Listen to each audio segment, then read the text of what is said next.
okay, federal court. What does federal mean throughout the world? What does federal mean?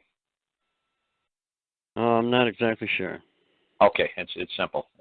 All it is like some man from Thunder Bay up in Canada said, he called up during one of these shows and said, oh, you had a case going on today. How did it work out? He said, well, when I came out of federal court today, it worked out pretty good. So if you think federal is exclusive to the United States government's jurisdiction or authority and control, see, you'd be in error. See, if you knew what the word federal meant, there's federal courts in China. There's federal courts in Canada. There's federal courts in Mexico. Federal isn't exclusive to the corporation known as the United States of America. That's not like a Coca-Cola, like a trademark. It's not like you wouldn't be infringing on somebody's corporate structure by using the word federal. Federal is a Hebrew word. It just means to pledge. That's all it is. It's a Hebrew word. It means to pledge. Like you pledge to meet, like at a certain location, not in a certain location, but at a certain location. So when I'm in federal court, I'm in a mindset that I pledge to meet you in a court in a civil manner, and I'm going to meet at the district court, which is located on 1 Church Street, Montgomery, Alabama. Great. Okay. So there's a lot of little nuances of what all these words mean. And that was great about the folks from Canada when I wrote this for them at Queen's Bench.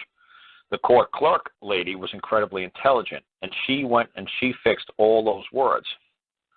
So instead of her meeting at federal court, she met at her last name. Just say her last name is Smith. So the Smith court met at Queen's Bench. So what happened was the court clerk says, no, it's not the Smith court. It's family court, and you're going to meet in Queen's Bench. So the court clerk actually circled and crossed out all the things that this lady, well, what I wrote. She crossed out all the stuff and wrote the proper words that they recognize that get jurisdiction and control over that lady's paperwork. And I told that lady, no, don't accept any of these modifications to your paperwork. But thank God, some court clerk lady was trying to be nice, but she didn't realize that she just gave us proof, beyond a shadow of a doubt proof, that these words mean something to these people. If they wouldn't, she wouldn't have spent the whole day taking a red marker, crossing out these words, and writing the proper words. Yeah. So you see what I'm saying? Oh, yeah.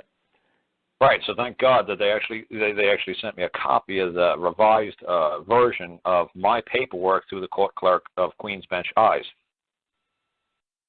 But I told them they actually accepted the paperwork for a minute, and then I told them to go back and leave it the way I wrote it. And then they left it the way I wrote it. That was on a Thursday.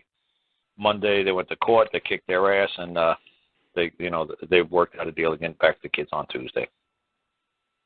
But if she changed all the paperwork, then they would have had total control over them and the kids, and it would have been a holy disaster for that family.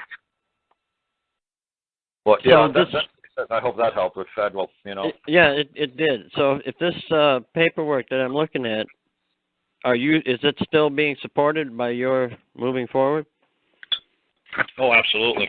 The only thing I got to do now, the only thing I would want to do now is I want to actually see what the actual case file looks like. I'm going to ask them for the authenticated, certified complete copy of the case file to date. So if they try to send me any stuff that's is stylized as the United States District Court, I'm just going to send it back to them and say, hey, how did this get into my case file? This court, I'm not addressing this court. I did not move my claim into this court. Why is this court trespassing into my case? Why are they doing it? So Can you please, that's basically that simple. I'm going to wait for an answer from them. Saying what gives the United States District Court the right to enter into a district court.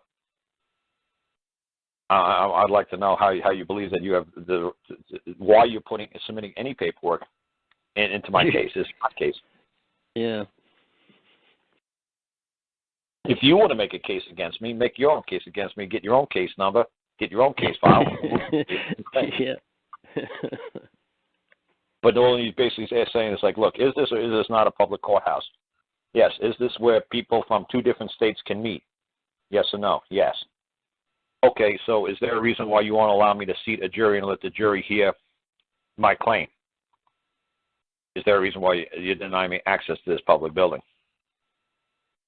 They better have a damn good reason. And that's how simple it's going to be from here on. But like I say, folks, huh? Did someone also write a letter to a magistrate or something with that intent? No, I'm just going to write. I'm going to write. His name is William Capel, and it's so funny. Even the U.S. Marshals asked me that back in January. He said, "Why do you keep calling him William or Mr. Capel?" He says he's a magistrate or he's a judge. I said he's not my magistrate. He's not my judge. He said he was assigned as a magistrate by the United States District Court. I didn't assign him as my magistrate. Yeah. If he wants, I asked him would he like to be the magistrate of the Lentz Court, and he never responded. So I presume he does not want to be the magistrate of the Lentz Court. He wants to be the magistrate of the United States District Court. Now, I have no affiliation with the United States District Court. I did not submit my paperwork to them, so I'm not under the control authority of the United States District Court. Right. So, see, the federal marshals were able to keep up with me. They said, "Oh, my God, this is so simple, it's scary." I said, "Yeah, I know." I said, "I'm in no hurry." I said, "Because look at this. Let me just make it this simple. If they, like I said, they offered me a settlement like 3 years ago now. If I took the $1 million, you guys would have never heard me. I would have never continued. I would have never done nothing. I would have taken my money and been with my kids, and you guys would have never heard of me." Yeah, that's a lot of cats.